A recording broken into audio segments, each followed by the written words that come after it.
Ili uwe wa kwanza kupata taarifa zetu, subscribe Moka Media, kisha bonyeza alama ya kengele kuruhusu notifications. Usisahau like, kushare na comment kwa ajili ya taarifa zaidi. Moka Media imejumuisha watu 5 ikiwa ni pamoja na dereva, na katika hao watu 5 watu 2 wamefariki na watu 3 bado ni majeruhi, wanaendelea kupatiwa matibabu katika hospitali yetu hii ya rufaa ya Mawenzi. Na dereva pia ni mmoja kati ya watu ambao wanaendelea kupatiwa matibabu, na madaktari wetu wanaendelea na kazi hiyo ya kuhakikisha wanawapatia matibabu ya haraka ili kuweza pia kuokoa maisha. Kwa huduma hizo zinaendelea. Sasa tunaendelea kutoa wito kwa watu ambao wana ndugu zao ambao wamepata ajali katika eneo lile la pale stendi waweze kuja kufika kwa ajili ya kutambua.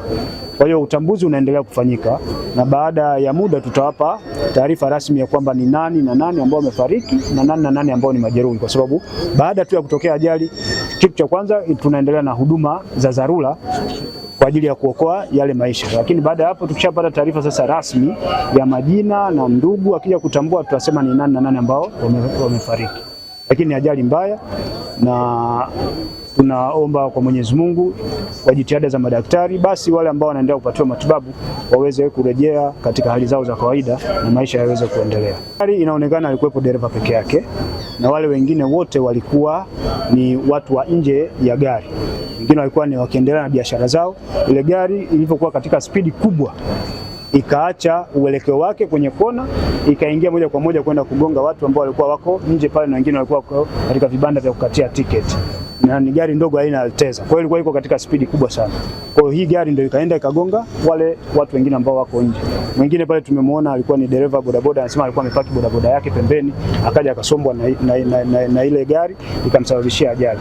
Mwingine wanatueleza kwamba alikuwa ni anafanya biashara za mama ntilie, gari ndio ikampitia pale.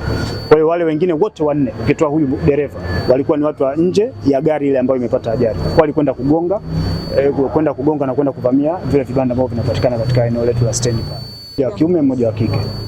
Kutokea ajali tu, dereva wa gari alikuwa anatokea huku yuko spidi, kashindwa kucontrol kona hii, na baadaye akaacha njia na kuanza kuvumamia makazi ya watu. Ilibifu ndo kama hivi, sio muona ofisi kama hivi ishaharibika, viti vimeharibika, ni kama hivi unavyoona, vifanye usafi vimeharibika, vimepasuka. Yaani cha kwanza hivi havina umuhimu kama ofisi, maana hapa hamna ofisi tena. Kuna watu, kulikuwa kuna mzee mmoja anaitwa Dokta na dada mmoja anaitwa Hadija, na kuna dada mwingine anafanya duka la jirani hapo anaitwa Walda. Wote wameumia na wamekimbizwa hospitalini. Kilichotokea ni kwamba kuna gari iliacha njia ikaingia kwenye ofisi yetu, ikabomoa kama jinsi ulivyokuwa unaiona hapo. Kwa hiyo kuna baadhi ya vitu kama viti ambavyo vilikuwa hapo nje na meza na frame kama unavyoiona mlango ndivyo jinsi ilivyoharibika. Baadhi ya watu walioumia ambao kuna dada kwenye frame hii hapo ambayo imefungwa na yenyewe imebomolewa kama hivi bila, ilikuwa ina kioo. Kwa hiyo ile kioo ilipobomoka ikawa sasa imeenda imewakata na tayari wameshakimbizwa hospitalini kwa sasa. Ili uwe wa kwanza kupata taarifa zetu, subscribe Moka Media, kisha bonyeza alama ya kengele kuruhusu notifications. Usisahau like, kushare na comment kwa ajili ya taarifa zaidi. Moka Media.